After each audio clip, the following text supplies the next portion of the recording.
you're okay the way you are. That's what we tell young people. Oh, you're okay the way you are. It's like, man, there's nothing worse than you can tell someone who's young than that, especially if they're miserable. And lots of them, well, if they're miserable and aimless, it's like, oh, I'm miserable and aimless, and sometimes I'm suicidal and I'm nihilistic and I don't have any direction in my life. It's like, well, you're okay the way you are. They don't want to hear that. They want to hear, you're useless. You know nothing. You haven't got started. You've got 60 years to put yourself together, and God only knows what you could become.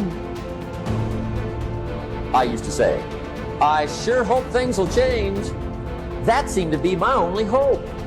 If it isn't going to change, I'm in serious trouble. And then I discovered it isn't going to change. The tide comes in, and then what? It goes out. For 6,500 years that we know of, recorded history, and probably long before that.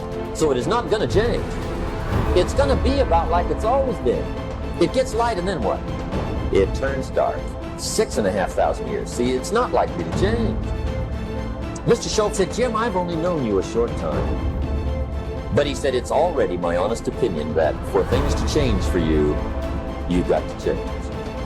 For things to change for you, you've got to change. Otherwise, it isn't going to change. Direction determines destination. You cannot change destination. It means you can't arrive at a 5-year place tomorrow. But here's what you can change today and overnight. When we look out on our lives, you ask the question, what are you going to do? Look at, as you think about this that you know you need to handle, what are you going to do?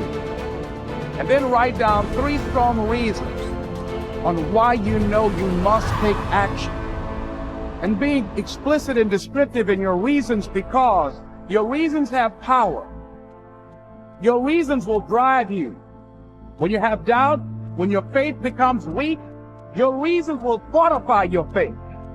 When you have an inner conversation, say, no, don't do that.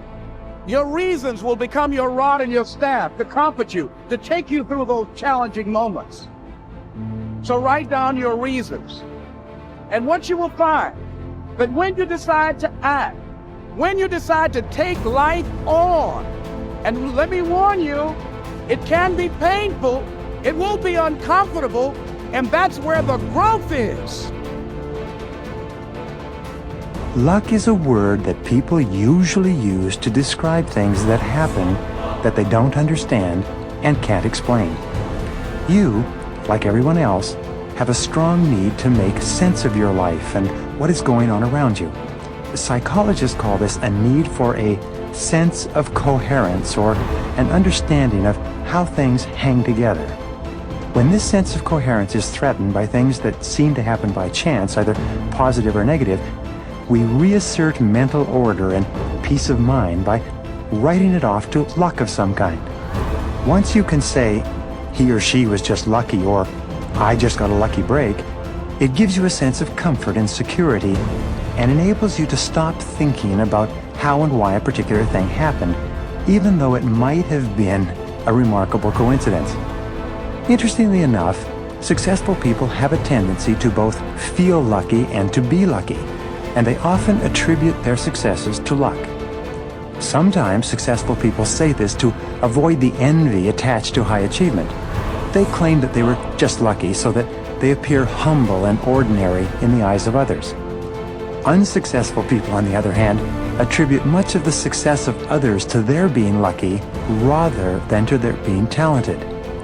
At the same time, they blame most of their own failures on bad luck, as though the law of cause and effect had somehow been suspended in their cases, thereby making them the unfortunate and undeserving victims of chance. Deep in their hearts, most successful people attribute their achievements to hard work, far beyond the ordinary. They say things like, the harder I work, the luckier I get.